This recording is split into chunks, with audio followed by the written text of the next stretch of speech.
அருமையானவர்களே, இந்த நாளிலும் ஆண்டுடைய வார்த்தையை நண்படத்திலே கொண்டு வருகிறேன். மகிழ்ச்சி நிறைந்த அறுவடையின் மாதத்திலே நாம் இருக்கிறோம். தேவன் நாம் விதைத்த ஒவ்வொரு விதையும் அதை கனப்படுத்தி பலனளிக்கிற மாதத்தில் இருக்கிறோம். நமக்கென்று அவர் விளைச்சலை வைத்திருக்கிறார். ஆமென். அப்ப இந்த விதையை பத்தி சில காரியங்களை நம்ம கற்றுக்கொள்ளணும்னு நான் நினைக்கிறேன். பாருங்களேன். முதலாவதாக விதைக்கிறவன் வசனத்தை விதைக்க புறப்பட்டான் என்று இயேசு சொன்னார். அப்ப நீங்க இப்ப பாருங்களேன், ஒரு விதைய மண்ணுக்குள்ள போட்டா அது என்ன செய்யுதான்? அது வளருது இல்லையா? இதே இது ஒரு பிளாஸ்டிக் பேப்பரையோ அல்லது வேற ஏதோ ஒரு பொருளை போய் மண்ணுல போட்டோம்னா அது அப்படியே மக்கி போய்விடுது இல்ல? அப்ப அதே போல பாருங்களேன், ஒரு ஒரு ஒரு மனிதன் மரித்து விடுகிறான். அவனை என்ன செய்யணும்னா புதைக்கிறோம். அப்ப விதைகள் புதைக்கப்படுவதில்லை, விதைகள் விதைக்கப்படுகிறது இல்லைங்களா? அப்ப விதைய விதைக்கிறதுக்கான காரணமே என்னன்னா, அது அப்படியே வளர்ந்து பெருகி பெரிய பலன் கொடுக்கும்படியா இல்லையா? இப்ப விதைகள் புதைக்கப்படல. புதைக்கிறதுனா என்னன்னா, அது அவ்வளவுதான் முடிஞ்சிருச்சு. ஆனா ஆண்டவரோட சிஸ்டம் பாருங்களேன், விதைய அப்பதான் விதைக்கிறோம்னா அதான் பிகினிங்.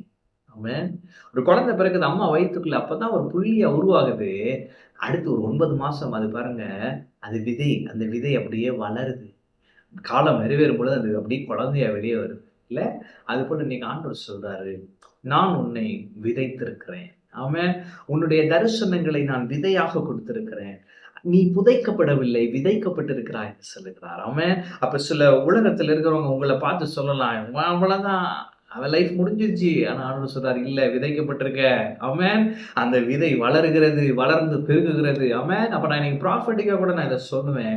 கண்ணீரோடு விதைக்கிறவர்கள் கம்பீரத்தோடு இருப்பார்கள். ஒருவேளை இந்த சீசன் கண்ணீரான சீசனா இருக்கலாம். எனக்கு ஏன் இப்படி நடந்துட்டு இருக்குன்னு குழப்பத்தோடு இருக்கலாம். நன்றாய் புரிந்து கொள்ளுங்கள், நீங்கள் விதைக்கப்பட்டிருக்கிறீர்கள். அப்ப தேவன் உங்களை வளரச் செய்கிறார். கிறிஸ்துவுக்குள்ளாக நீங்கள் வேரூன்றி இருக்கிறீர்கள். நீங்கள் வளர்ந்து பெருகுவீர்கள், மிகுந்த கனிகளை கொடுப்பீர்கள். கண்ணீரோடு விதைக்கிறவர்கள் கெம்பீரத்தோடு அறுப்பார்கள். நீங்கள் கெம்பீரமாய் அறுவடை செய்வீர்கள்.